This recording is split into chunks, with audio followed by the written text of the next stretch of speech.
Happy New Year and welcome to the show. We are Last Men Standing, and this is our final episode of the regular season. We are brought to you, as always, by Survivor Sweat, Splash Sports, and Race Oracle. My name is Tony Farmer. He is Jason Anik, and as we do every week, we're going to preview every game on the NFL slate, looking at the Week 18 slate this week.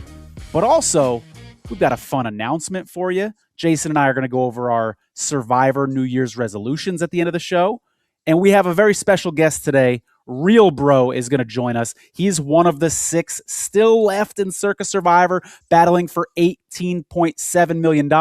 But Happy New Year to my co-host. Jason, you doing anything fun tonight? Yes, Happy New Year to you. And before I tell you what I'm doing, I just want to say my thesis statement all season is that even after being eliminated from this contest, I'm still interested. Just like I was interested in this contest last year with Tony, watching him roll through this thing when I didn't even have an entry. So I'm as vested in this thing now. I can't get enough. And what do we got? 6 people left. I can't get enough. But yes, tonight, everything sort of moved to the back burner because of the Last Men Standing podcast. So I have a couple young daughters here. We're going out to dinner at 8:45 Eastern time, Tony. They're usually in bed 9 or 10 o'clock, but we're going to keep them up till midnight tonight. Sort of all moved because of the Last Men Standing podcast. I love it, man. I'm going to be probably staying in tonight. It's a little cold here in Vegas. I even felt a couple raindrops earlier today. So I'm going to be an old man and stay in and have a very chill New Year's Eve. But I want to share this tweet with you, Jason. And Mike, I don't know if you're able to pull this up or not, but this was a fun little tweet that we got from James on Twitter. One of the best New Year's Eves I can remember. Playing pickleball, dinner with family and friends, watching bowl games, getting Last Men Standing on updates on Circa Survivor, listening to VSiN, Mitch Moss, Paulie Howard on SXM app, crack open a bottle of Pappy Van Winkle. Happy New Year. I just love that we are making other people's New Year's Eves better. Even though my New Year's Eve is going to be a little lame, Jason, we're making it better for other people. I love it. Oh, Happy New Year, Jimmy. Can I call you Jimmy? Happy New Year, Jimmy. I love it. We got some comments rolling in already from our guy Dixon. Says Happy New Year. And Randy says, Tony and Jason, I have to say this. My mother passed away in October. Oh, sorry to hear that, Randy. Your show has given me something to look forward to. Oh, that's so good to hear, man. And brought joy to my life every week during a time where that has been hard. So sorry for your loss. Happy that we could help a tiny, tiny, tiny bit toward that end. And we got good news for you, Randy, because the show is going to be continuing into the postseason. We'll keep you in our thoughts. We'll keep your family in our thoughts, and appreciate that really kind note, man. That's so great to hear from you. Appreciate that, Randy. And much love to you and your family. And I think the prior message, Tony, I don't know if you noticed, I think it was Dixon Sider, but is he calling you Tone? Anyone besides me call you Tone? Did I start? Anyone in your life call you Tone? Right? It's all these guys, if they're Anthony or Anthony. But there we go. Dixon's there. But right? I started that. We got Mike Jones calling you Tone. I like it. You did. You started that. Very, very good, man. I'll take it. I've been called worse things in my life. I'll tell you that. Jason, why don't we start with our first announcements? It's a big announcement because we have already told people that we are extending the show through the Super Bowl. But what we haven't told people is our plan for what that show through the Super Bowl is going to look like. And I'm really excited, and I know you are too, to announce that we've partnered with Splash Sports for a $100,000 guaranteed NFL Survivor playoff contest. 6 people have signed up already. $1,000 entry, just like Circa Survivor. And here are the rules. First round's going to be tough. You got to take 3 teams in that wild card round. Of course, no point spread. It's Survivor rules. Then you got to take 2 in the division round. And if you're lucky to get through that, you got to take 1 in the championship round and 1 in the Super Bowl. I'm excited about this, Jason. Our entry's already loaded in. I'm pumped about it. And the fun thing is, not only does the show extend through the Super Bowl, not only are we announcing this contest, but the show is going to focus on this contest throughout the playoffs. So for all those people earlier this year that said, oh, I'm so bummed, I'm out of my Survivor contest. Well, guess what? We got another one for you, and we're wrapping this show around it. It's going to be a lot of fun. Tony, you got to whack a 3-team parlay out of the gate. in the wild card round, 3-team money line parlay, and then none of those teams can be used again. And it really is fascinating. We've talked about the AFC being wide open. All of a sudden, the NFC seems wide open as well. But gosh, if you can get through that wild card round and save the teams that you think may be the real contenders for the Final Four, you got a great shot. I love Splash dropping that $100,000 guarantee. Sign up. If you got to split it with a friend, sign up. Take a peek at what you think those wild card matchups are. But I can't wait. And what I will say, my brother John Anik, UFC commentator, he's going to get in on this thing. We're probably going to have a joint entry maybe with John and our show.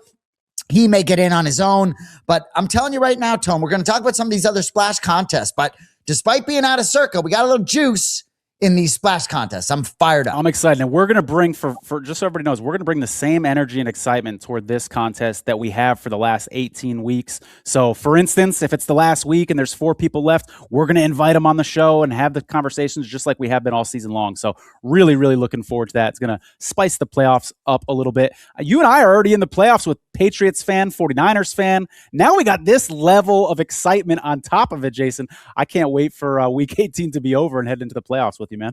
Oh, I can't wait to talk to you about the Seattle-San Francisco game. But we have to start looking at week 17B. Is that right? Do we peek back at 17A as well, Tony? Yeah, man. The last time we talked to our audience, it was a different world. There were still 10 people left in Circa Survivor, and we were prepping for Christmas. So here's a quick little recap. We went into Christmas with 10 people left in this contest.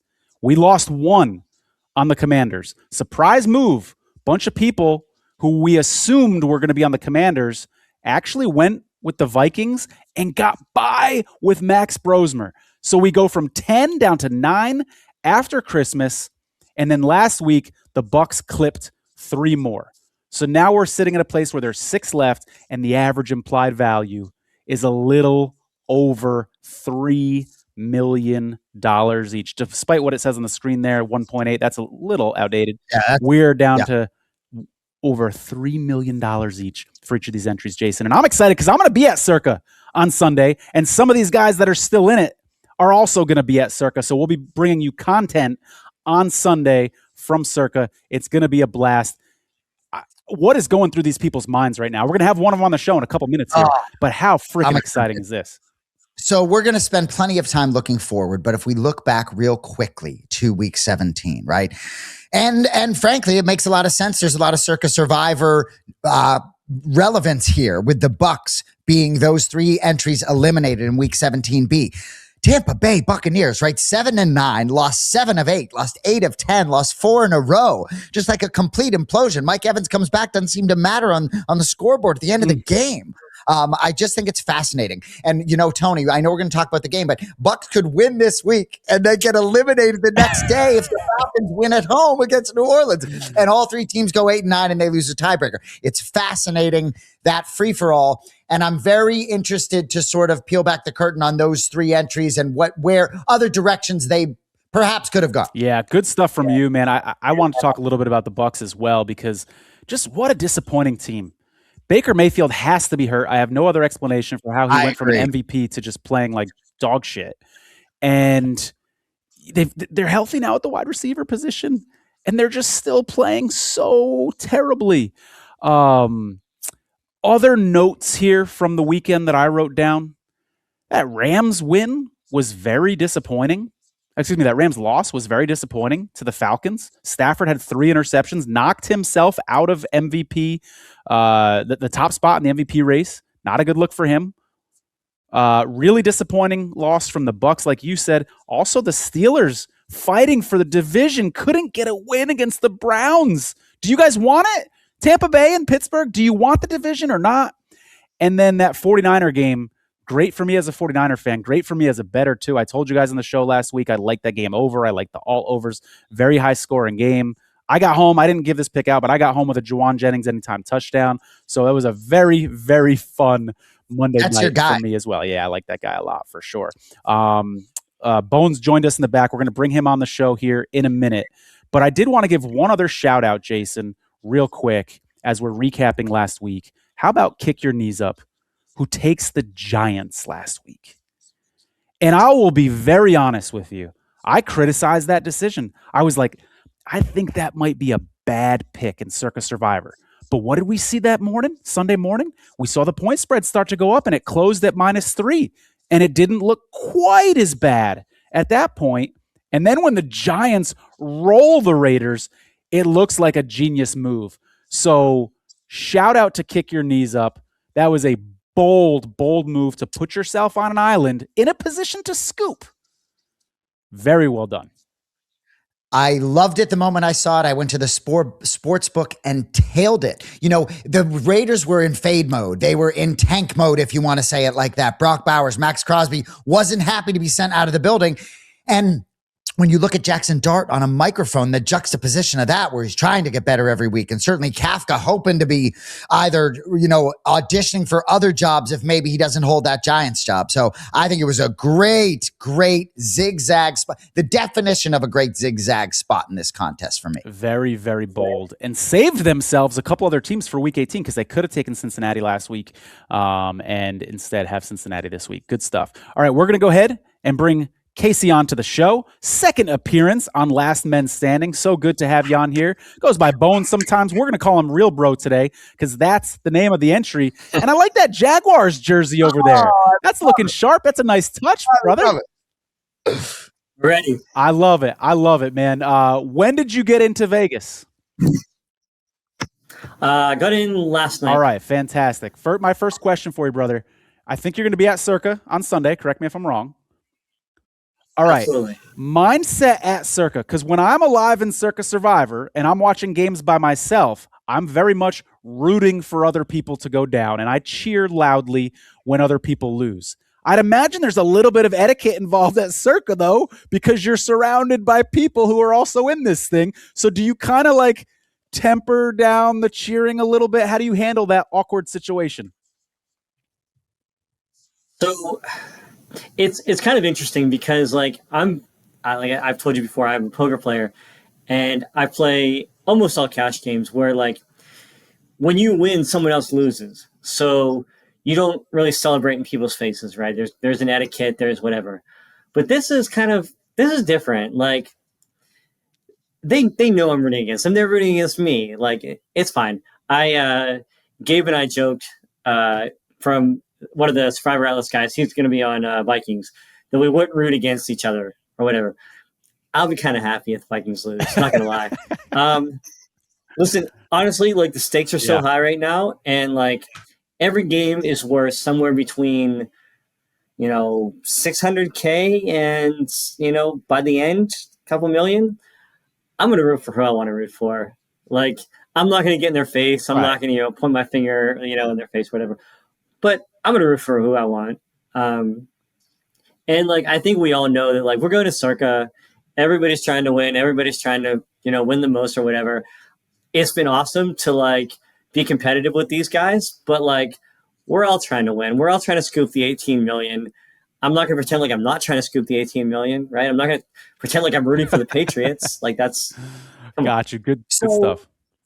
Great to see you. And, I started preparing for today's show and I said, you're just the position you're in. I see if I were in your position, I'd be drinking because I'd be so nervous. So I poured a drink. Congratulations on where you're at right now as you sit on week 18 on so many levels as you look at that board. For those of you that don't know, he's the only one with Jacksonville. So we'll get that. Forgive me if you said that. But oftentimes the teams with similar postseason interests play at the same time as other teams. Not the Jags, right? They play at 1 o'clock, 10 o'clock now, right? That doesn't hurt. 10 o'clock a.m. for the Jaguars, unless I'm mistaken, right? But they need to win to put pressure on the Patriots and the Broncos at 1 o'clock Pacific. You got to love how they have so much at stake, and they're not going to, they no need to scoreboard watch. They need to handle their business. Yeah. The Texans play at 10 a.m. too. And that's honestly their biggest sweat. They're trying to get the home game. They're trying to win the division. The home field is it's unlikely, but they're still playing for it. But the division thing, they need to play for it. Obviously, we would have preferred to have a late game to have our hedges a little more clean and a little more clear as to what we need and how much we can risk. Right now, we're assuming that we're going to split it 6 ways and hedging as such. If we are the late game, we can kind of narrow that down. But, it's what, like, we got what we wanted. We have Jags. We're alone. We're the biggest favorite. Like, I can't complain about that. So, you know, it's good in that, like, we know that what we're playing for. We prefer to be in a late game, but you know, it's fine. I'm happy. I honestly can't. And like you said, you'd be drinking, celebrating. I've been drinking for the last, however many hours. Just really trying to enjoy the week and, like, take it all in. I love Good it. for you. You mentioned the hedging. I'm not going to ask you how much you're hedging because that's a bit of a personal question. But can you tell me if you've already placed your hedge bets or if you plan on doing it later? Give me like a timeline of it. So I've done a bit of shopping in Vegas to find the best lines. That's kind of a thing right now. Jags are somewhere between 500 and 550. I'll certainly get down a good amount. I'm kind of used to. I've played a bunch of poker streams, and you get used to people saying like, "Oh, I would have done this if I was in your spot," or whatever. And I've kind of seen that a lot on Twitter, where people are saying like, "Oh, I wouldn't hedge at all," and they just let the whole 3.1 million ride because Jacksonville's a big favorite. Or I would hedge it all and, like, I would have no risk or whatever. I will be somewhere in the middle of that. I'll probably have a 6-figure hedge, and there's just a huge upside for every team that gets knocked out. We get progressively more money. I'll have a decent sized hedge. I'm going to make sure that I win a good amount on this. But yeah, we're shopping around. Obviously, I'm going to give Circus some action. I'll probably give Circus some action on the ties, and then a bunch of like live action and some action on the late games. Just kind of like, lock up a bigger number. Oh man, right. I'm so happy for you on so many levels. You may not be able to get into too much detail on this, right? And Tony, forgive me if my knowledge isn't as locked in as yours, but Kick Your Knees Up has Chicago, Cincinnati. Parts 1 has Cincinnati. Couple entries have Tampa, right? Everyone has Atlanta. So many different directions people could go.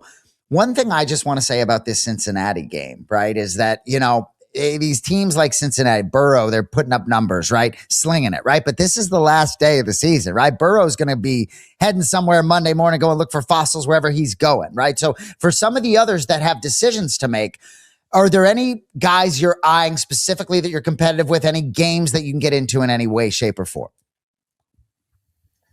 So for us, nothing really matters. I mean, we're taking Jacksonville, and obviously, so the dream for us is that everybody is on one team, and that we get a chance to scoop by just hitting a 2-teamer, right? We hit our game and we fade their game. That's the dream for us. We would like it to be a certain way. With the Eagles line crashing, I would imagine, is it Kick Your Knees? Kick Your Knees has the opportunity to take Bengals or Vikings as a counter to taking the Eagles. They take one of those, they're not going to be on the island. They don't have the chance to scoop. Their EV drops a little bit. Honestly, looking at the point spread, I don't think it matters a ton to us EV wise which one they take. I'm interested personally because I feel like me personally, I've had no contact with Kick Your Knees. I think my partner has spoken to their proxy, but I don't know them. I kind of know the other guys. I don't know them. They've been the wild card for the last month. They took a few spots where I projected them to take something else. When I got on, you guys were talking about them taking the Giants. That's definitely a play. Props to them for trying to hit the nuts and win it all in week 17. But they're the one that I'm most interested in. Galen has the opportunity of taking, was it Atlanta or Bucks? That's kind of interesting. I have one way that I think, ball knowledge wise, I think one spot's better than the other. But for us, it doesn't matter. So, obviously I'm rooting for whatever works out for us best, but let me give a little recap, and you did a really good job of that, Casey, kind of breaking down where everybody stands. For those who don't know, Galen actually announced he will be on the better of the Falcons or Bucks. And what I assume he means by that is the team with the higher win probability at the time, that he puts his pick in as late as possible. But he also said, unless someone takes the Bucks or the Falcons. He will be on the opposite. So that pick is announced. You just announced the Jaguars. Juicy K has announced the Vikings. Yeah, there we go. Good stuff there. Pete, who we've had on the show previously, he said he's going Cincinnati. I love the way he announced it, by the way, as a reply to our Last Men pod on Twitter. He's going Cincinnati, even though he did have the Vikings available. Kick your knees up really is the big wild card here. I think Galen's other entry, I think we all just assume is going to be on the Patriots as well. It really does come down to whether kick your knees up, as you said, is going to want to be on an island or if they're going to join people with Cincy or Minnesota. It's going to be interesting to see. So despite the Jaguars jersey, you are a Pittsburgh Steelers fan, right? So the guy Bones that I know somewhat well after having you on second time and appreciate you being with us. My guess is you're peeking at the Ravens line in that sports book. Am I wrong? And forget, I'm not trying to get a pick, right? How much do you like your team? I know there's not real Survivor implications on that game. Man, I have not thought they were a good team all year. The offense is a mess. The defense underperforms. So I told you I had the under on Steelers win. They hit that a couple weeks ago. My nightmare all season has been they go 9-8. I lose my bet. Tomlin stays and they run it back with Rodgers. I don't think that can ever be a decent team. I love the Steelers. I'm not going to root against them. I think what's best for the organization is that they lose and Tomlin doesn't come back. But I'm still going to root for them. I can't root for the Ravens. That's gross. So. Bones, if you can give me one word to describe how you're feeling right now and your emotions as these games are now a couple days away, what would that one word be? Man, I hate to say it, but it's honestly euphoric. That's the word. That's a good one. I love it. So it's cool getting to 18 because I can, not only me, but everybody in our group can hedge the amount that they want to hedge, right? If you just want to go for it and you're all about the Jags, then go for it. You don't have to hedge anything.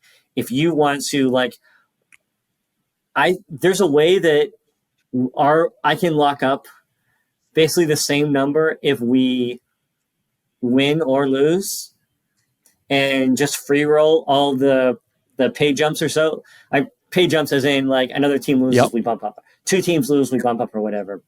If our entry is worth 3.1 million, I can hedge to a spot where we can be at 2.6 if we win or lose. And then everything else after that, we can just go. And then I don't really have to sweat it.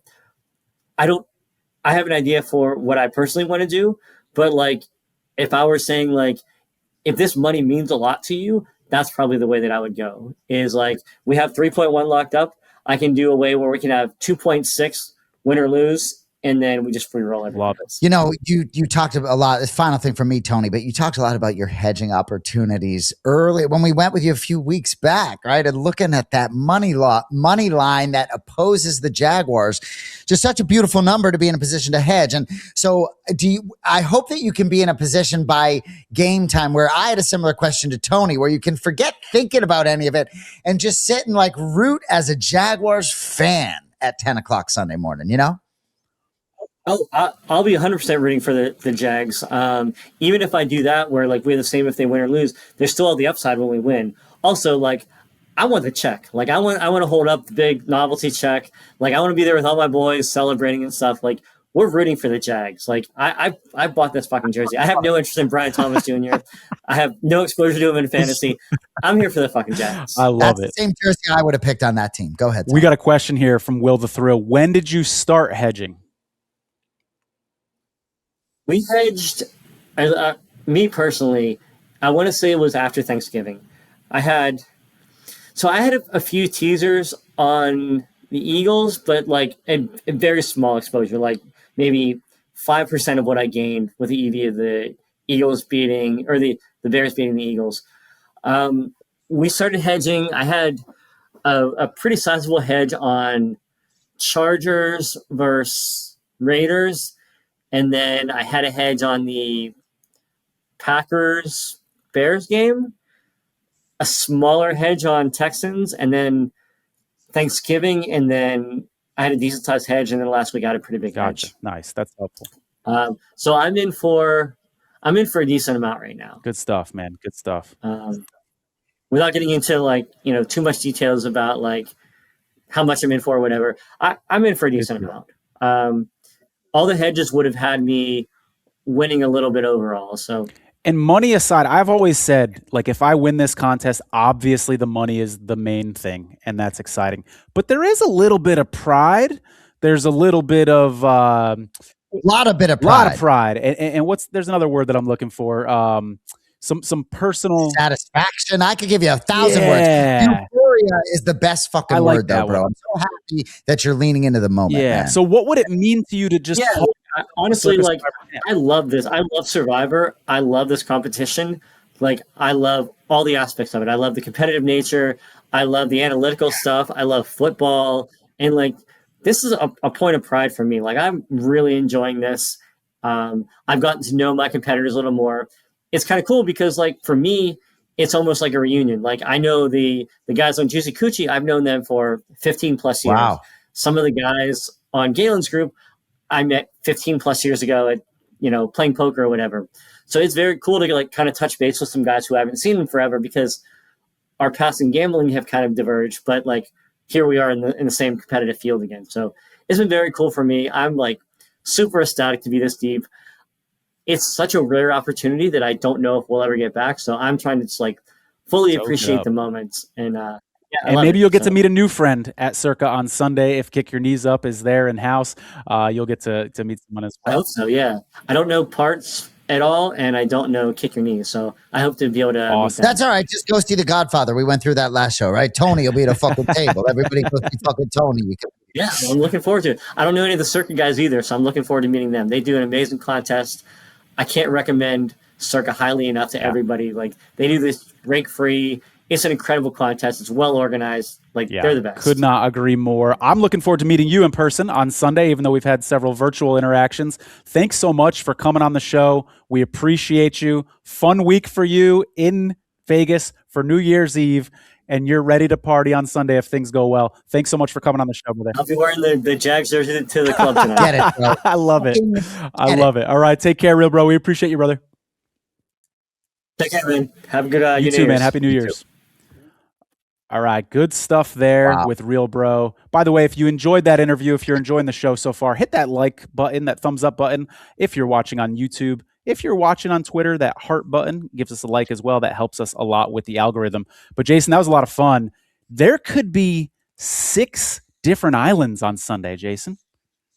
Dude, it's unbelievable. I'm retweeting this live video now, Tony. I'm way behind on that, but that's okay. Appreciate y'all joining us live at Last Men Pod. Tony, I'm so excited, man. It's got to be interesting being rooting for the Jaguars in this spot. I mean, I just love what they're doing. Wow, he was so set up so well for this week, Jason. Good news, good news, good news. You got the biggest favorite. You're the only one with the Jaguars. It's all kind of coming to place. And then, by the way, this week, that game opened at -10.5. Now it's -12.5. So now you got even better hedging positions, whether you're going to bet, money line or the point spread, however you're going to do it. So the news just keeps getting better for Real Bro, and we're excited for him to see how it all works out. I love it. Before we get to our splash commercial, Jason, I did just want to address something real quick. There's like some rumors, if you will, on Twitter and online that there may have been an agreement in place on Thanksgiving. And I put out a tweet saying, you know what? This is completely plausible because it was weird that those 3 people jumped from Washington to Minnesota because EV-wise, which is how people got here, right? Which was EV move on Thanksgiving. That would be the move to take Washington. Instead, they jumped to Minnesota, which was the slightly higher win probability move. And I think there's a possibility maybe that there was a deal behind the scenes, and some of these people that we think are still in it because they got a piece, etc. Who knows? Nobody knows for sure. I reached out to people and asked. Nobody wants to tell me the full story. So we'll see how it all works out. But just an interesting angle. There's always so much going on in Survivor. It's so fun to watch. The action on the field is as exciting almost as the action off the field, or I should say that in reverse. The action off the field is almost as exciting as what's going on. And it's like all this information that you're trying to get. I'm so tempted to take it down a mafia road. Be like, oh, Tony needs some information. You guys don't want to give him the fucking information. Right? Oh, Mike, get me out of the big screen. When you get a chance, Mike, Joan, Tony, anything else before we get to our friends? No, take it away, man.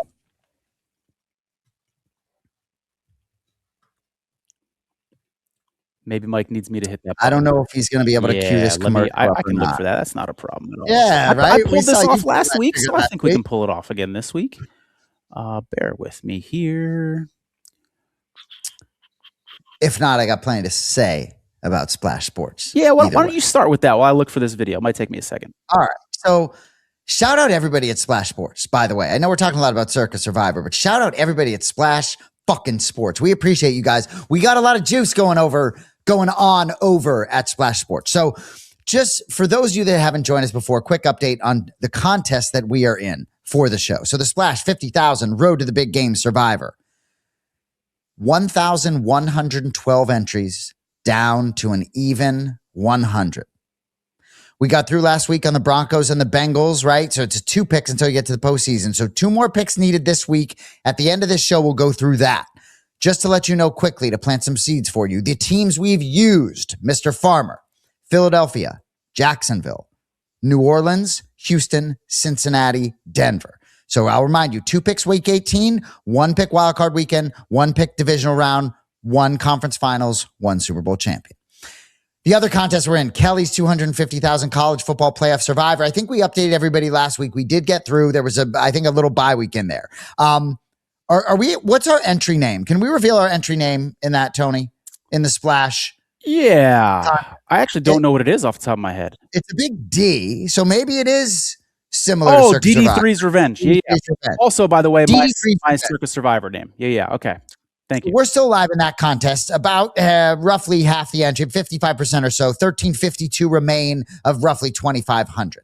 Not going to tell you who we're on yet this week. We did have to submit because there is a game going on, I think, that just kicked off 5 minutes ago. So anyway, but appreciate everybody at Splash. We have more to get into with Splash. You know, we got our own contest now, so we're fired up.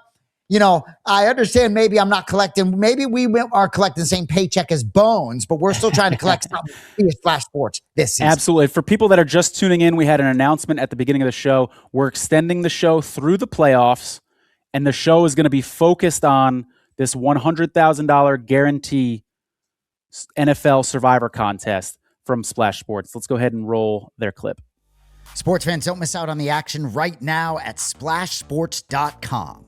Join leagues and enter massive contests with guaranteed multi-million-dollar prizes.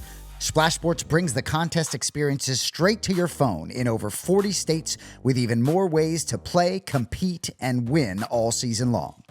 Finally, a way to play the games we know you love against your friends for real money. So get in the game and download now on iOS or Android, or play on the web at splashsports.com. We love the folks over at Splash Sports. Jason, you want to jump into our first Saturday game here with me? Oh, I do. I love that the 2 Saturday games have meaning. They're 2 of the most meaningful games of the whole slate. First one up, We've got Panthers-Bucks. If the Panthers win, the division is theirs. As we said earlier, if the Bucks win, they still need the Falcons to win later. Massive playoff implications here. 30% chance of rain, 10-mile-per-hour winds are expected. Injuries, keep an eye on Bucks cornerback Jamel Dean. He didn't practice today. If he's out, that'd be a big loss. The Bucks have lost 8 of their last 9, Jason, including a game 2 weeks ago to these Carolina Panthers, where they lost by 3 points. For what it's worth in that game, the Bucks had more first downs, they had a better time of possession, and slightly more yards, but Baker Mayfield's interception at the end of the game was what sealed it. We talked earlier in the show about how Baker just hasn't quite looked himself. Panthers are 4-5 in their last 9 games, and check this out, Jason, since week 7, win, loss, win, loss, win, loss, win, loss, win, loss. So of course they're going to win now to keep that pattern going, of course, right? Who do you like in this one? So to answer that question, I like Tampa Bay, and I don't even know why. What a clown. Oh, they're just going to get this one. They lost 8 of 9. All they do is lose, lost 4 straight. 4 folks have Tampa Bay in this contest. 4 have Carolina. I don't think you're going to see it. Yeah, that'd be a 10-foot pole game. We talk about that. I wouldn't go near this game in any survivors.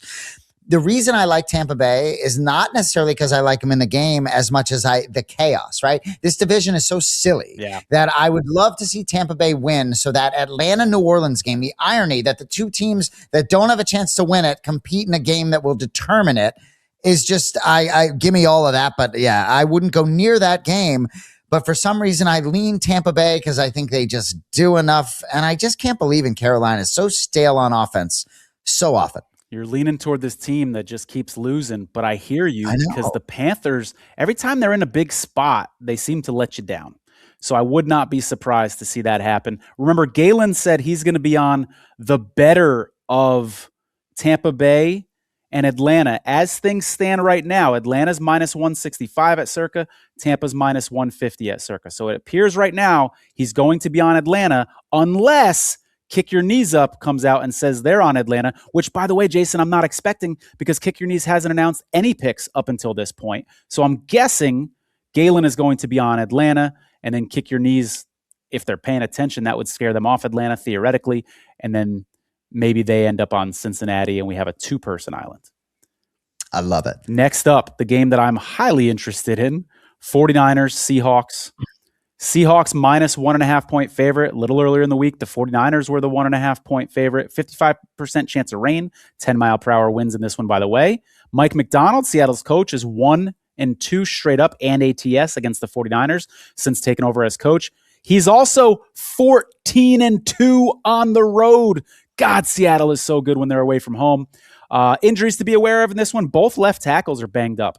Trent Williams, hamstring injury last week. It's now a short week for these 49ers. Austin Pleasance filled in for him and played okay in his absence. Seattle left tackle Charles Cross, 28th best graded tackle according to Pro Football Focus. He might be out again. He's missed the last 2 games. Keep an eye on him in practice. Interesting matchup, Jason, because this is sort of a strength on strength when the 49ers have the ball and a weakness on weakness when Seattle has the ball. Seattle's offense has been struggling, but so is the Niners defense, and the Niners offense is red hot. Arguably the hottest, best-looking offense in the NFL right now against Seattle, which is one of the best defenses in the NFL right now. Who do you like in this one? Oh, I'm going to send it right back to you, Tony. So it's kind of a 2-part question here for me. So I'm dying to get your take because you're a 49ers fan. My first question for you is, as a 49ers fan, when you handicap this league, if you love your team, are you able to put blinders on and be very aggressive with multiple units? Yes, I can see you nodding your head. That's a short answer. Yep, okay. For sure. And I do it all the time. And sometimes I bet against them too. So it's not going to surprise me if a lot of sharp handicappers are on Seattle in this spot at all. And ultimately for me, this game is a stay away for me. I think there's going to be rain. I think it could go either way. So I know you have interest as a fan, but are you able to get into anything in terms of your lean either way? Because to me, it's a coin flip game. If you're forcing me, give me Brock Purdy over Sam Darnold. There are so many other variables that makes it. If you're forcing me to check a box, it's San Francisco to have the Super Bowl path run through San Francisco because Sam Darnold finds ways to late in the season. It just doesn't happen. But what's your take on the game? Whatever you can get into. Slight lean toward the Niners, not a homer pick. Really like the Niners as a teaser spot. Plus 7.5 at home in this spot, I think is dreamy for sure. I like that. In terms of other thoughts on this game, Jason, that the Trent Williams injury really gives me pause. Like if he was playing, I'd feel a lot better about things. He's so good in the run game. He's so good in the pass game. George Kittle is going to be back for the Niners, so that helps out a lot. I lean Niners in this one. It's going to be so fun to watch. There was that game that every 49er fan remembers and every Seattle Seahawks fan remembers a couple of years ago where it was very similar, except it was on Sunday Night Football where the Niners had that big stop at the goal line with Navarro Bowman. Yep. And this game kind of has those vibes. I think it's going to be a close game, which is why I like the Niners teased to plus 7.5 here. And I will say, right, it's a Circa Survivor podcast we do here for you every Wednesday night, 7 Eastern. But we also look at some of these other Survivor pools. And while these first 2 games, Panthers, Bucks, Seahawks, 49ers, might not be games you might use in any other Survivor contest, some of these games we're going to get into later, there might be contestants in Circa Survivor that don't have those teams available or no one does. But we will get into it because a lot of these contests out there, you need multiple teams in week 18 of the regular season to move forward. Oh, the So we're splash going to get contest, into, you might need 2 or 3 picks in a given week. So yeah, there might be some people that have to sweat this game out whether they want to or not. and for those, and I shouldn't say you got to put a 3-team parlay together, because the real key to these 3-team parlays to get through the wild card round, for example, in our contest, is that you can't use the heavy chalk that you think's going to win the whole thing, because you got to hold on to them. So can't wait to get into it. That's it for Saturday, I think. Yep, let's do Sunday. Colts, Texans. I don't have a whole lot for this game, Jason. It looks like Riley Leonard is going to be starting for Indianapolis. I thought it was interesting that the Colts have allowed the second worst receiving yards to wide receivers this year. Heads up, Nico Collins. They've allowed 171 yards per game. So that's a little bit of a soft spot for them. Just don't know what this Colts team has much to play for. I think the fact that they're not starting Rivers or even Anthony Richardson for that matter, and are going to Riley Leonard, is kind of showing their hand a little bit that we might not get the most inspired effort from the Colts in this one. Yeah, not the most inspired effort, and also not have Phillip Rivers be the one to take that absolute beatdown at 44 years old from that Texans defense. And ultimately, I think the Texans roll. If you have the Texans in other contests, other than Circa, right? Nobody has Houston in Circa. If you have the Texans in other contests, do you save them for the postseason, or do you use them here, right? They may be one of the lower wildcard seeds, but you can be sure at won 8 straight football games, I think they're going to make some noise in that wide open AFC. So I may keep them close to the vest for the postseason. I like it. Moving on here, Cowboys, Giants. This is going to be a 10-foot pole game of the week for me. Hell no in Circa Survivor pools. They're saying Joe Milton is preparing to start for the Cowboys. Oh, wow. Interesting kid. You know a little bit about him from the New England Patriots. Other injury news, Javonte Williams limited in practice today for Dallas. Abdul Carter and Theo Johnson both out today with an illness for the Giants, so maybe there's a flu or something going around that locker room. Who knows? But Jason, anything from you here, betting-wise, Survivor-wise, any interest? No, excited to watch Joe Milton. End of story here. A little bit surprised that Dak might not compete for statistics in a way that perhaps guys like Joe Burrow, not that Joe Burrow's trying to pad statistics, but Dak does have some things to play for, perhaps could lead the league in yards. Maybe I'm off base there, but nothing from really any Survivor contest standpoint. Yeah, almost a puke bucket game for me, but because of the Joe Milton factor and my curiosity with seeing him start, I'll call it the 10-foot pole game of the week instead. I'm going to go ahead and pull up a little word from one of our sponsors here, Survivor Sweat. If you're in Circa Survivor, you have to go to the marketplace at survivorsweat.com. You can shop for entries that other people have registered or sell a percentage of your entry. Get knocked out early and suffering from FOMO? Head over to survivorsweat.com today and see which entries are available for sale.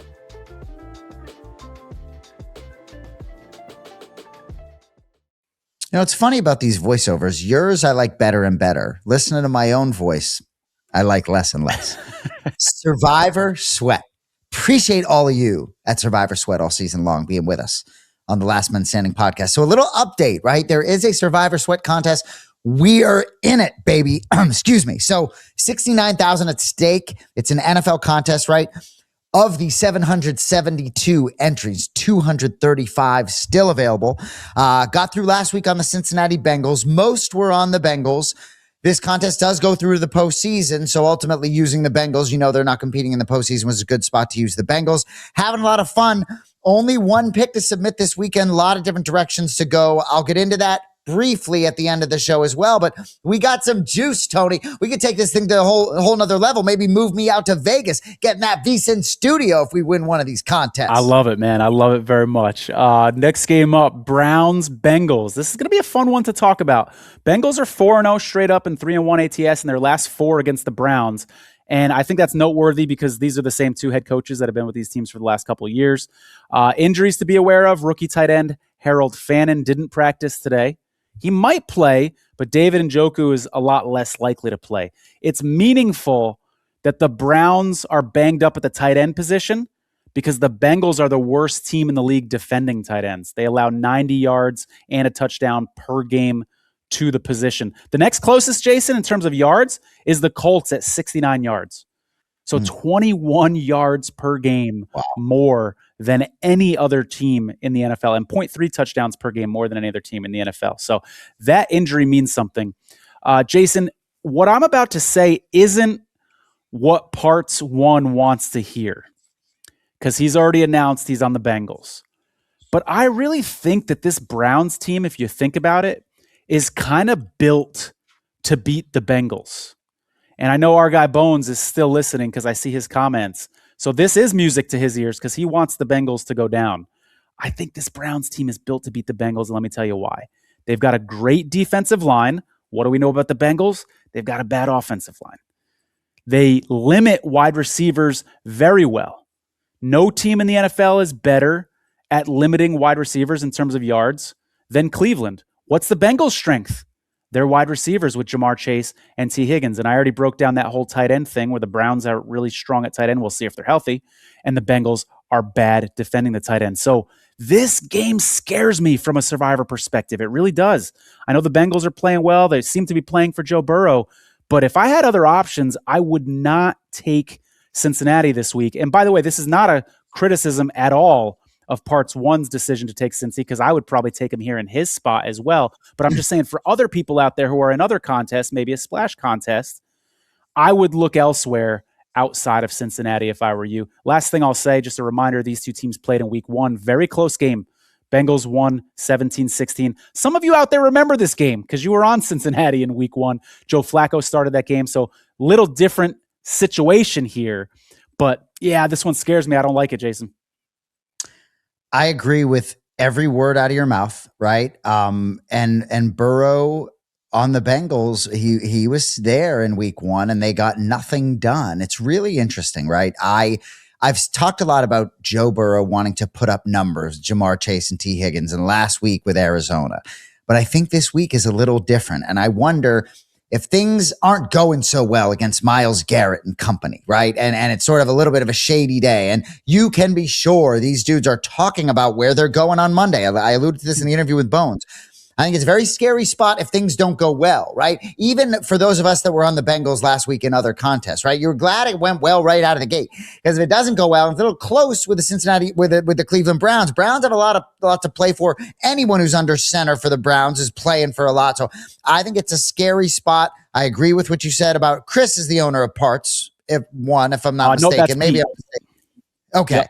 Forgive me. Trying to keep the names with the entries is a little tough. Definitely. But yes, I agree with you. I think it's a difficult spot. The Browns are so unpredictable. They're a little better at home, though. I think the Bengals find a way, but it scares me too. Yeah, Jason, we talked about how there could be everybody on an island this week, 6 people on 6 different teams. If there is a team that's going to have multiple people on it, it's going to be on this Bengals game. So I think best case scenario for people like Bones, who we just talked to, is you want to see 2 people on the Bengals when you wake up, or on Saturday night, when that's announced. And then I do think this is a precarious spot for them. We'll see how it all works out. Saints, Falcons, as we said, it's possible that Galen puts his entry on the Falcons here in this spot. Big playoff implications. Obviously, as we talked about, the Bucs would need the Falcons to win if they win their game in order to get into the playoffs. Saints lost to these Falcons 24-10 in week 12. As I said about a game earlier, though, this game was also this game was closer than the final score indicated. The Saints had 8 more first downs in that game. They had a little more time of possession. What killed them in that game is they were 2 for 5 on 4th down. So even though it was 24-10, I think that game was a lot more competitive than it looks. One quick injury note here, defensive tackle Brandon Dorlus for the Falcons. He was hurt last week, and that matters because he's the 47th best defensive tackle per Pro Football Focus's grades and the 38th best against the run. So they're going to miss him in this game. How would you feel about taking the Falcons if you had to, Jason? It's unbelievable. I picked the Falcons yesterday, right, on a different show. And if I'm being honest with you, Tony, there's certain things that happened during the week. I heard a Tyler Shuck interview today with Mike Florio and Chris Sims. And gosh, like they got their guy, because the mental stuff matters. Everything out of his mouth. Kellen Moore's doing a lot of good things. You heard some of the veterans talking early how even things in the locker room were better to begin the year in New Orleans. You have a Saints team that's won 4 straight. Atlanta's won 3 straight. I think both these teams trying to develop some momentum. I hate the whole shit about coaching for your job with Raheem Morris or any of that. I don't love that stuff, but this game's fascinating. I fluctuate on this game. I hope it matters. I hope Tampa wins and it matters. But unless you need multiple teams, this game is really tough to handicap. period. So it's a layoff for me, dog. Yeah, division rivals, two teams that are both out of the playoffs, not an ideal spot in Survivor, but some people are kind of forced into this situation. All right, next up, Packers-Vikings. We heard already that the Vikings are going to be used in Circa Survivor from Juicy K. This spread moved a little bit. The line was 6.5. It went down to 6. It's now back up to 7.5. I think the big factor here is whether J.J. McCarthy is going to play for the Vikings. If not, it's going to be Max Brosmer. McCarthy has a hand injury. He did practice today. A couple other injury notes.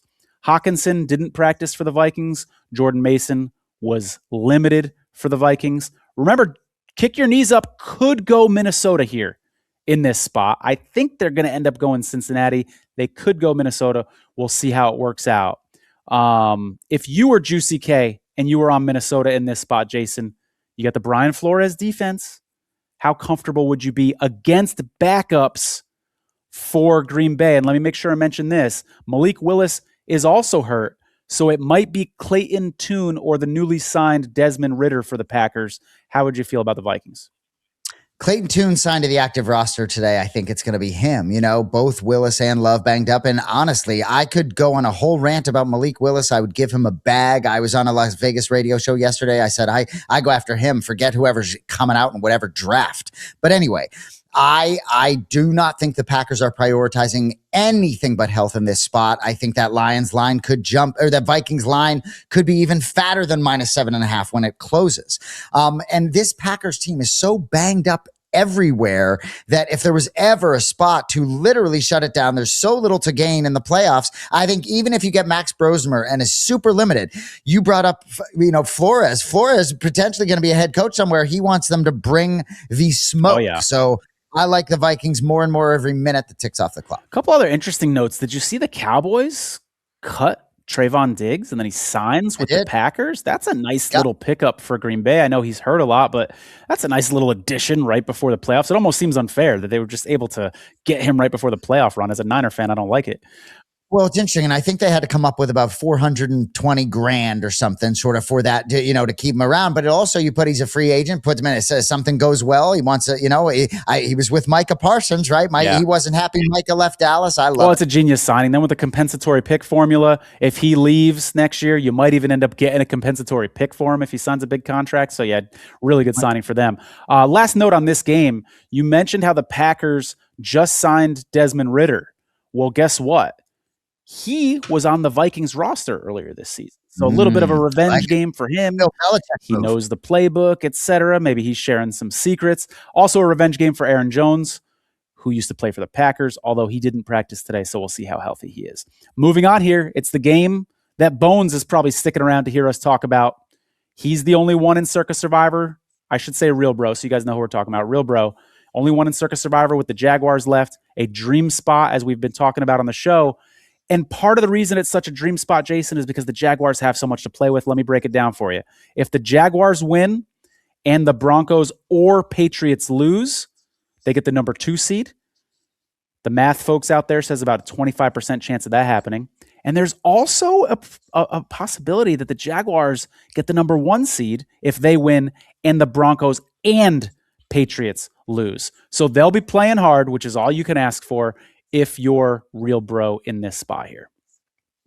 So happy for him. And, you look, the reason why he's hedging is because the National Football League will hand us all humble pie all day long. Cam Ward go in there and light it the fuck up, right? And just we'll be like, what? Oh, there's Cam Ward. There's a number 1 overall pick all of a sudden. But the Jaguars, right? Good luck, Real Bro, mad love. But for those of you in other contests, right, I think the real question is, do you use them here or do you save them, right? I think this team could be a wagon in the postseason. I love all the buttons Liam Cohen's pushing. Jacoby Myers, that signing, he fits perfectly, and it's not just what he does catching the ball. It's sort of everywhere. It's clubhouse. It's blocking. So I think they got a lot of juice. I like the defense. So in terms of other contests, whether you use them this week or save them would be the question. But I think Real Bro is in real good shape. Yeah, I think so too. He's in the catbird seat, as they say. Moving on, Cardinals, Rams. Rams, big 9.5 point favorite. Short week for the Rams after a humbling loss to the Falcons on Monday Night Football. Kyron Williams limited in practice. His backup, Blake Corum, we saw him limp off the field with an ankle injury on Monday Night Football. That's notable because the Cardinals are the second worst team in the NFL defending running backs. They allow 133 rush yards and 1.2 touchdowns per game to the running back position. A couple other injury notes. We saw Devontae Adams didn't play last week for the Rams. He didn't practice today. Tyler Higbee was activated from IR. He's the Rams tight end, and it's unclear if he's going to suit up for this game. I like the Rams if I had to take them in Survivor. In those other contests, like the Splash Contest, like you referred to, Jason, where you need a team for the playoffs, I think the Rams could be a Super Bowl contender. So I'm not using them in a contest like this. But if I had to in another contest, I'd feel really good about the Rams in this spot. Maybe a little angry, maybe a little ornery after that game against the Falcons. How about you? I agree. Devontae Adams is a big piece, and I just don't see how he suits up. I mean, I think you still got to protect him, but they look a lot different without him. McVay talking about playing all the healthy starters, right? Matthew Stafford, you got to go get that fucking MVP trophy out of Boston, huh? Got to go get your fucking MVP trophy back. And you can be sure that they've been trying to get the MVP out in LA, where in Boston, we're just trying to win fucking football games. And Drake May, all of a sudden, it happens going 19-21 with 5 touchdowns. Don't even get me started. That MVP flip, just like we talked about 2 years ago, it's fascinating with the Rams. They could end up being the best team going on the road and ruining the 49ers party, the Seahawks party. We thought that was going through LA before. It's fascinating. I like them in this spot because I am a believer that you want momentum going into the postseason. I know McVay typically rests his guys, but I think it makes tremendous sense here to go chase the W. So I like them a lot in other contests, but I'm with you. I save them because I think they're making a deep run. Good stuff. All right, Chargers, Broncos. We heard earlier in the week the Chargers are going to be resting Justin Herbert. That means Trey Lance comes in. The Chargers are off that bummer loss to the Texans last week. That one had to sting. This game means a lot more to the Broncos than it does the Chargers. Denver could drop down as low as 3, theoretically, if they were to somehow lose this game. But I think this is a wonderful spot for the Broncos because they need to win, and the Chargers just simply don't have much motivation in this spot. Kind of like the Packers we talked about earlier, letting guys rest, sort of a manufactured bye week, if you will. So really good spot for the Broncos. And I just wanted to throw this out there, Jason, and make a point here about Circa Survivor. It looks like, with hindsight, if we could go back in time, like Jason, if I said to you, hey, you can tell your past self one secret about how this Circa Survivor season went, I think that secret would be save Denver because of what we saw on Christmas and then a great spot here this week as well. So Denver was a good team to save that nobody among the survivors did, but I bet they're wishing they could have at some point.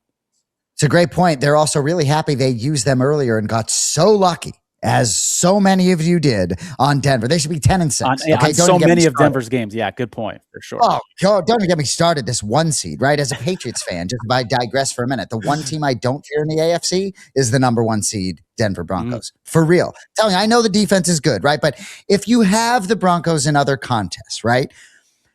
For me, right, I think they're going to be the 1 seed. You can't use them wild card weekend as the 1 seed. They have a bye. I think that team very well could be one and done. So for those of you out there that have the Broncos available to them, and I don't think we do in Splash, we do not.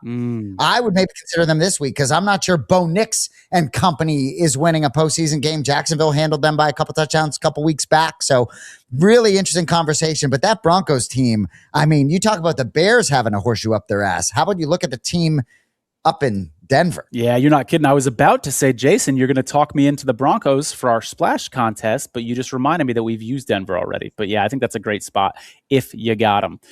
Chiefs, Raiders, Chiefs, 5.5-point favorite. 2 miserable teams here, Jason, so we don't have to spend too much time on this, but the Chiefs have lost 6 of their last 7.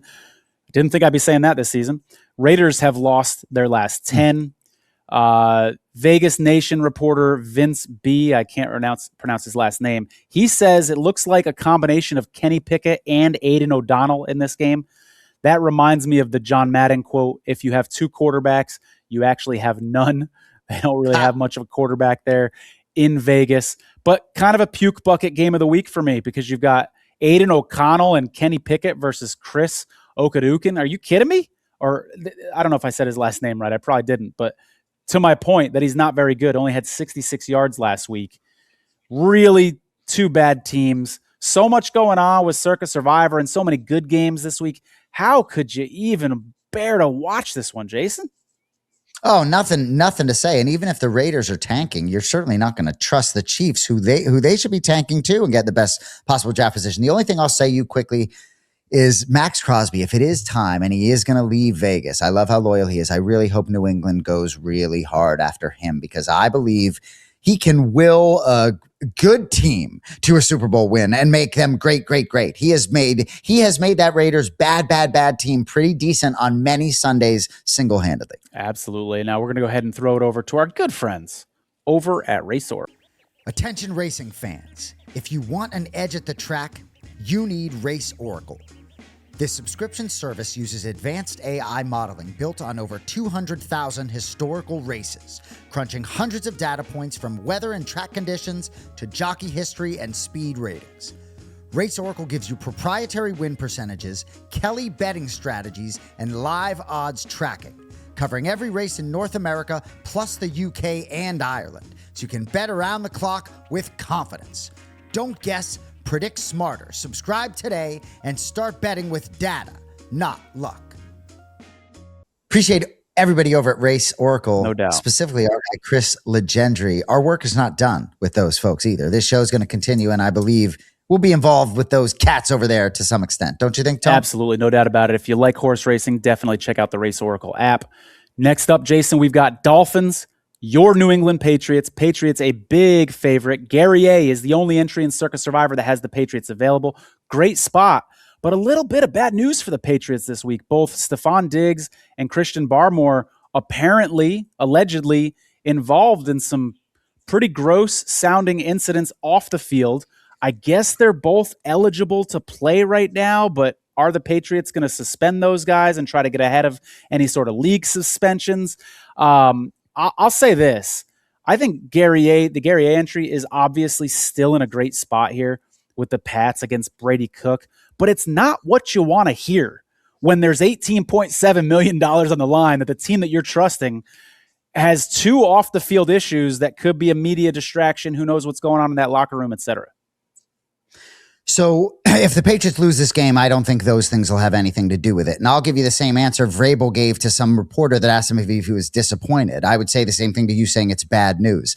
And the good news for me is Stephon Diggs brought it to the Patriots immediately upon it happening. And until I have a lot of these facts, right? And Vrabel said we're built to handle distractions, right? And Stephon Diggs, who has been exceptional on the field, clearly not distracted the last couple of weeks when he's catching absolutely everything. I mean, I've heard people talk about the Hall of Fame candidacy for Stephon Diggs. It's exceptional what he's done this season for those that have watched every snap and from a leadership standpoint. So what I will say is the stuff off the field, who knows what all the truths are? There are money grabs. When we know the truth, I'm not trying to defend any poor actions, right? But a lot of different variables there. In terms of the football game, right? Everyone's saying, oh, Miami, they travel to cold weather. Oh, Patriots all day. I wouldn't be so sure. I trust Mike Vrabel more than Bill Belichick in these spots. You know, sometimes the Patriots, Brady and Belichick played with their food with the Dolphins late in the season. A lot of those games were down in South Beach. But I would tell you about the Patriots, right? They still have a lot to play for. You want the best possible seed. I told you what I felt about Denver. So ultimately, if the Patriots hold serve, they are the 2 seed. I think you need to hold that spot. So I ultimately like them very much. But I will say, as I try to be as objective as possible, if you're in other contests, I'm not so sure the Patriots are a one and done team this year. I think maybe they win a postseason game. I'll get into there are certain teams I don't want to face, but I know that was long winded on my boys, but stuff. I got great faith that they get to 14-3 this week. I love it. All right, moving on. Commanders, Eagles. We saw this point spread crash from 7.5 down to 3.5, then back up to 4. I see 4.5 on the screen now. On the news that the Eagles are going to be resting their starters. Jason, this one was kind of a head scratcher for me. I didn't see this coming. Kind of in a little bit of a battle here in seeding with the Bears. So I was expecting the Eagles to come out and play their starters. This one struck me as a bit weird. As we mentioned earlier in the show, Kick Your Knees Up is the only person in Circa Survivor with the Eagles available. This has obviously got to scare them off of Philadelphia, and they do have some other good options, luckily. 12% chance of snow in this one. You might even find me on the Commanders' money line before this week is over. Your thoughts, Jason? It's really interesting. The Eagles' most likely opponent is the Rams as we sit here today. Would you consider that Yep. to be an accurate statement? Yep. And if that, and pretty good chance, obviously, if the Eagles win and the Bears lose, that potentially could flip and the Eagles could be the number 2 seed. But if you need to beat the Los Angeles Rams in the wild card weekend, if you're Philadelphia, then ultimately preparing for that game right now makes the most sense. And I think Sirianni asked some of the players. I think that was a good move because oftentimes it can go either way. But ultimately, I've said it, and maybe I'm a broken record, but last season, had that game not been in the snow, I think the Rams were doing enough where they would have found a way. I'm not suggesting necessarily I like the Rams going to Philadelphia this year, but if that's the team you got to face right out of the gate and you're the Eagles, you give yourself a bye week this week. Good stuff. I didn't hear that angle that he actually asked the team their thoughts. That's kind of cool to hear. And well, Sirianni, he gets a lot of criticism, but he also pushes a lot of the right buttons, and he's his own man. And it doesn't shock me at all that he would want to have an open discussion with some of his guys, and that can galvanize them in a unique way. Absolutely. Good stuff. All right. Lions, Bears, the Ben Johnson revenge game. We all remember that Bears-Lions game from earlier this season, a bit of a blowout. Bears 2.5-point favorites, maybe 3, depending on where you look. Lions are out of the playoffs, and Jason, I think they would love nothing more than to spoil the Bears number 2 seed and just run all over Ben Johnson's Bears in this spot. No Penei Sewell at practice today with an ankle injury. Amon-Ra St. Brown has an injury as well that he's nursing. By the way, Jason, on a personal note, I wouldn't mind Penei Sewell sitting out because I got a ticket on Trent Williams for the Protector of the Year award, and I think it's going to be Trent Williams and Penei Sewell, 10-1 number. So I would love for Penei to sit out, although Trent might miss his game as well. No Rome Odunze at practice. Luther Burden was limited. I think the Lions are very much live for an upset here. Wouldn't it be so Dan Campbell to hurt your team's playoff chances and then just win the last game of the season to harm Ben Johnson, have your team super motivated when they probably shouldn't be? That's a Dan Campbell move. I'm with you. And first thing in my notes, like they want to win, the Lions, like maybe even more than they should in a way. I hate to say it like that. You know, the Bears defense really isn't that good. Ultimately, I think this Chicago Bears team, you know, we talk about maybe a little fortunate, certainly the turnover margin among other things, but I love a lot of what Ben Johnson's doing. I like Caleb Williams a lot. I think they're potentially pretty dangerous on offense. I like the running game. But for me, the Bears, I think if they want to make any type of run in this postseason, in this gauntlet that is the National Football Conference, I think you got to get this game, especially after what happened early in the season. I think you got to get this game and continue. I believe there's a lot of momentum, right? Look at the AFC. You got Jaguars, Texans, these wildcard teams that are absolutely rolling. I wish the Patriots and Broncos all the luck in the world. So I think the Bears need to keep things going here. They played really well against your boys despite losing. I think they need to sort of get this win if they're going to make it through the NFC. So I actually lean Bears here, despite agreeing with you that the Lions are live.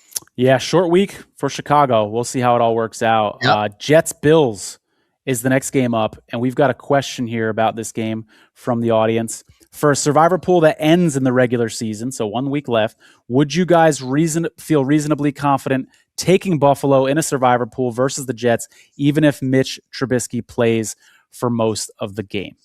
It's a great question. What Sean McDermott claims earlier this week, Bills coach, says business as usual for the Bills. This point spread doesn't look like business as usual, though, does it, Jason? It looks like the odds makers are assuming we are going to see Mitch Trubisky. You know, Josh Allen has that streak of games started, so I think he's obviously going to start the game.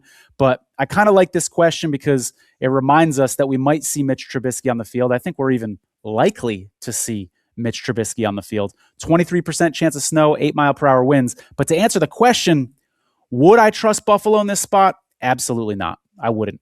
Buffalo and Cincinnati scare me this week for folks in Survivor Contest. I don't like it. I don't like it because you just don't know. Let's say, okay, Sean McDermott is business as usual, right? I'm gonna play my starters, and then all of a sudden one of your starters gets hurt. You're not gonna consider resting guys at that point. You just don't know how this game's gonna go. I would not trust the Bills in this spot. No way. I've already peeked at the Jets money line, and you said obviously Josh Allen's going to start. No, I, with respect, disagree. He shouldn't. He's not himself. He couldn't even move last week like Josh Allen. If I got a boot on him, the AFC is maybe a gauntlet in a different way, but it's wide open. And maybe Lamar Jackson gets in, but Patrick Mahomes isn't there. Joe Burrow isn't there. And if I'm Josh Allen, you're having to go on the road.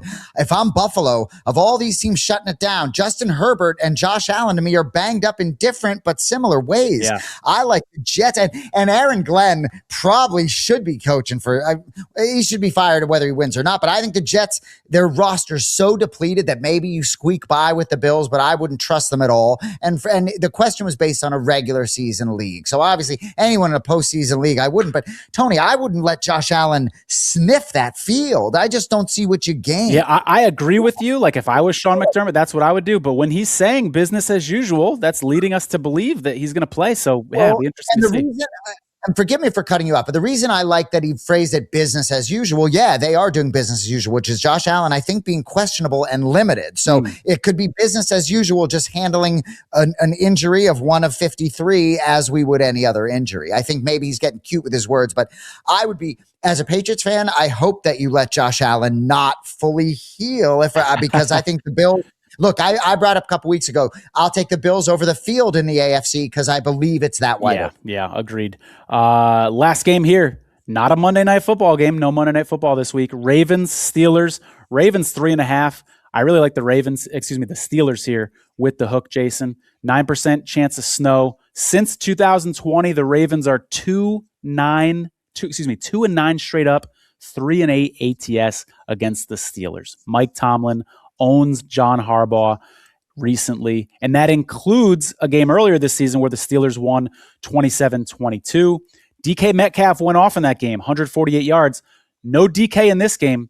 And as I said on Twitter earlier this week, Jason, if the Steelers lose a close game, I don't know that locker room and those fans can forgive DK Metcalf for getting suspended these last 2 games because of the altercation with the fans. If they lose a close game and he's the reason why because he's not on the field, that's unforgivable in my opinion. Lamar Jackson in that last game they played, he was 19 of 35, not his best effort. He did return to practice today. The Ravens are saying they're optimistic he'll play against the Steelers. He's got to play, right, Jason?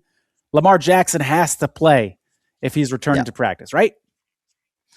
I agree that he has to play. And it's really interesting to talk about DK Metcalf, right? Because they let George Pickens walk out the door, and many believe he's the best receiver on his own team right now over CeeDee Lamb. So it's really interesting. I agree with you about the DK Metcalf. He makes such a big difference to me, which is why ultimately I like the Ravens in the game, but I think I'm going to be wrong, if that makes sense to you, right? Lamar Jackson, it's like his health, right? He doesn't look like the same guy. And a lot of these mobile guys, if they can't, like even a guy like Drake May, if he gets a little banged up, his game changes. That was a big benefit for Tom Brady, that if Tom Brady has a sprained ankle, maybe not going to affect what he does very much, And so some of these guys, I think it just really matters. And Lamar Jackson, I'm not sure if he plays how healthy he's going to be. TJ Watt may play, right? Yeah, he's limited in practice today, recovering from that punctured lung. But ultimately, maybe I would even like the Ravens more with Snoop Huntley. I think Derrick Henry and what he put on film last week is enough for me to maybe lean Baltimore, because ultimately in a wide open AFC, whether it's the Buccaneers, Panthers, Steelers, or Ravens, one of those 4 teams is going to maybe win a playoff game and be somewhat live. Maybe not, but either way, I think perhaps the Steelers are going to surprise me, even though if you're asking me today, I think the Ravens find a way given the various ways they can win football games. Good stuff from you. My last note on that game is that Aaron Rodgers hasn't thrown an interception since November 2nd. So he's on a nice could be his last game ever. Good point. Absolutely. Yeah, for sure. All right, Jason, let's get back into the splash contest for a little bit here before we close out the show with our Survivor New Year's resolutions. You're the man. So as I said, in the Splash 50,000 Road to the Big Game Survivor, down to 100 of 1,112. I'm so excited to talk to you about this offline, right? Quickly, I went through the teams we've already played. Philadelphia, Jacksonville, Houston, Denver are the playoff teams we don't have. Okay. Hear that again. Philadelphia, Jacksonville, Houston, 3 Denver. AFC. I want to point that out because we don't want to be too dry on one side of the bracket. 3 AFC, 1 NFC. That's a great point. Go Pats. And then New Orleans and Cincinnati, who are both eliminated, right? So certainly I think there are going to be some considerations for us of teams that maybe are not going to be contending in the postseason. I think you have to. So with 2 picks this week, I think we got to talk about some of it offline. Yeah. As you see some folks pick the Vikings, in Circa Survivor. I love, with the utmost respect to Splash, I love if someone's going to be putting $3 million on the Vikings, might make me, I don't mind tailing you and Splash, right? Of one of two. So I think we'll make some interesting decisions there. In terms of the college football playoff survivor, I don't know if I'm supposed to reveal anything or not. So I'm not going to reveal everything. And I just decided this in this moment. So this is Kelly's 250,000 college football playoff survivor. Maybe it's all public now. It probably is all public now. But one of our, I'm going to just tell you who we're on. You don't care, do you, Tony? We're on Ohio State and Oregon this week. So we're 1,300 of about 2,500 left. We need Ohio State and Oregon. So we're zigging. And I'm not going to, yeah, we're doing a little zig, baby. And ultimately, we're making a decision now that Ohio State is not going to repeat. They're not going to repeat. I'm not going to get into more details about how we map this thing moving forward. But the real thing is in a pick'em game, which is really Texas Tech, Oregon, is a really close game. Ultimately, I host another podcast with Andy Gresh, and he is much more tapped into college football than me. He likes the Ducks. So we'll lean Oregon Ducks. And I will say Oregon Ducks, I believe, were plus 650 to win the title. Texas Tech, maybe 11-1. Oregon's a slight favorite. Hey, I've always rooted for that green and yellow, baby. So we'll root Oregon, and we'll root for Ohio State to win a game. I like it. Right? We'll root for them to win a game here, Tony. And if those two things happen, given that we took Miami and Alabama in the first round, both as close or underdog, it sets us up for a decent. I like it. We're going for a big payday. You know, people that are holding out Ohio State till the very end, if they win, they're going to win with a lot of people. This is kind of a way to ensure that if we win, it's a little bigger pool. So I like the strategy, Jason. I kind of give you the driver's seat for this. You got the steering wheel. I'm happy to let you steer it, and I think you're doing a great job. I love it. Well, I appreciate it. And we'll see. Hey, hopefully we don't get eliminated. But what I will say is, as you look at that contest, the three teams that I think are favored to win the title, Indiana, Ohio State, and Georgia, the odds are not that disparaging. So ultimately it bodes well for Splash in these contests that really Ohio State's not heavy chalk to win it all. I like it. Quickly for our Survivor Sweat contest, right? So 69 grand at stake, 235 of 772 still alive. So I got through on the Bengals last week. This goes through the NFL postseason. I'm really excited about this one. A lot of different directions to go this week because I only need one team, Tony. So I'll quickly say, so I have all but the Bears, Bengals, Broncos, and Texans available. Okay. So another point talking about AFC a little bit there, but I'm leaning Vikings against Packers because I think the Packers are sort of sitting it down. But Max Brosmer, right? Am I going to really put my survivor life on Max Brosmer? I'm not sure. But I talk about Brian Flores. I think he's got. Is it a green light if you hear tomorrow JJ McCarthy's starting? Is that okay? I'm going Vikings.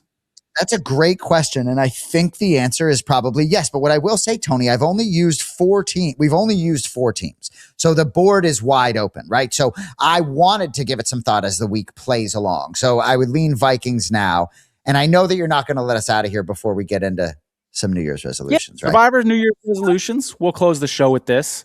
I'm going to start with number 1 for me, and New Year's resolution is to not trust the Kansas City Chiefs next year in Circa Survivor.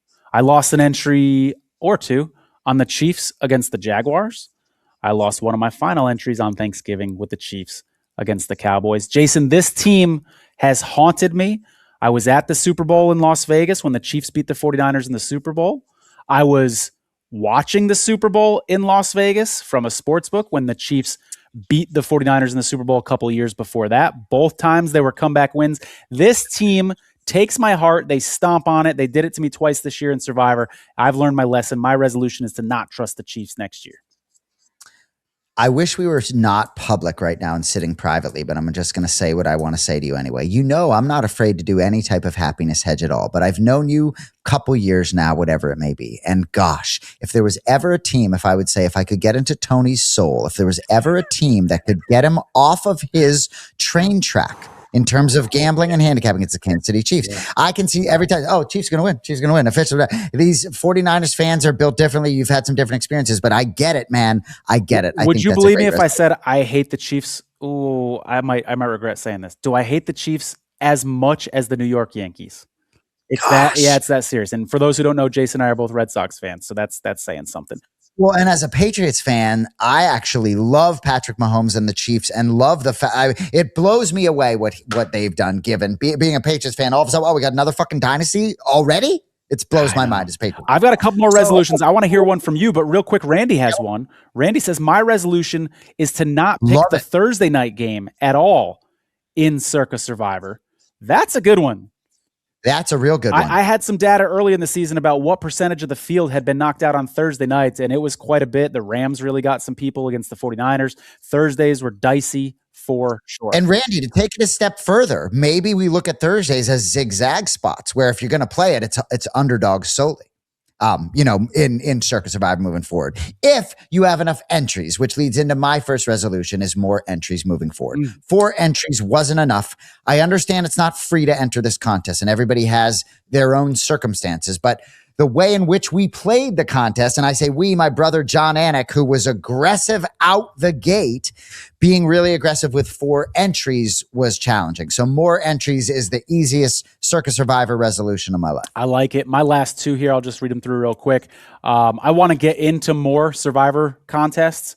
Splash has all these contests. I have a skill set and I do really well in Circa Survivor, but I haven't branched out as much as I should have into these other contests. So I want to use that skill set in other contests, even when it's not football season, and more during football season, so that it's not so much just focused on Circa. And then my other one is I want to network a little more in this community. I've had so much fun these last couple of weeks talking to people that are still alive in Circa Survivor. I go into Circa, people recognize me. They're like, oh, Tony, love your show. Love you and Jason, all that sort of stuff. So I'm an introvert, Jason, that surprises a lot of people. As you might have learned when I said I'm staying home on New Year's Eve, even though I'm outgoing and I enjoy public speaking and stuff like this, I'm actually an introvert. And it's a little more challenging for me to put in that effort to network, but I'm looking forward to doing it in 2026. Well, you've absolutely crushed it. I don't know how you could improve upon the job you're doing in that realm. Final 2 from me. I talked about aggressive. I would like to be less aggressive. I say it sort of tongue in cheek joking, but my brother John was very, very aggressive with some of these entries, almost a little bit to a fault. My final resolution. You talked a lot about week 8, the Indianapolis Colts, and saving the Colts for week 8. And it is so funny how this contest is week to week. Look at the Colts now. Right. Yeah, you asked me on that episode leading into week 8 if I was jealous if I had them available. And I had them available in 75% of my entries, but those 75% entries, those 3 were not available. Right. So the one entry I had available, I had used the Colts. So I guess that was one spot where I'm going to learn something from it, because it was rare that with our 4 entries, we played the same team every week. And I think that was a little bit of a mistake, but there's a lot to learn. But before the last thing I'll just say here is that it's not rhetoric. Like, I am so into this contest and we're not in it. I haven't been in 2 months, right? It's 2 full months. I was eliminated in October and it still has the juice. And shout out everybody at Westgate too, because I think there's a lot of potential with those contests over there. Very, very good point. For those who missed it, at the top of the show, we had a big announcement. We announced that this show is going to continue through the Super Bowl, thanks to our friends over at Splash, who have a contest with $100,000 guaranteed. $1,000 to enter. We hope that you guys will join us. It's going to be a lot of fun. Jason and I have an entry in this contest. We're really looking forward to it. Some familiar faces too. Your guy Derbify is going to be in this contest, Jason. Looking forward to competing with him. It's going to be a lot of fun. So check that out. But the fun thing is, not only are we doing this contest, not only are we extending the show, but as I said at the beginning, we're building our entire show around this contest and focusing on it, just as we have Circa Survivor the first 18 weeks. So join. If you get far enough, we'll bring you on the show so we can interview you. It's going to be a lot of fun. The link for this contest is in the YouTube description. So that is how you can join us in this Splash contest. We're looking forward to it. And I'll tell you right now, if you don't think this field of 112, and you can be sure we're going to fill it up, and help us out there, reach out, retweet, but that 112 is going to fill up. And if you don't think in the wild card round, it is going to be carnage no matter what circumstance takes place, you're out of your mind. We could be down to 10, 20 entries, very likely heading into the divisional round. It's going to be gnarly, Jason. There's always wild card upsets that first weekend, you know? No question about it. And those that get through are, I would think, going to be somewhat limited to their opportunities and what teams to take. There are probably going to be some no picks. There are going to be some people that put themselves in positions where they take teams that aren't. It's fascinating. I can't wait. Yeah, it's going to be a blast. No, good stuff. Good stuff. All right. This was a lot of fun. If you joined us late, we had Real Bro on earlier, so go ahead and rewind. Happy New Year's, as Jason says, with the drink in his hand over there. Hope you guys enjoy it. Have fun watching these games Sunday. Maybe 6 different teams on 6 different islands for Circa Survivor. Can't wait. Let's go. Happy New Year, Appreciate guys. it. Take care. Mad See you love. next week.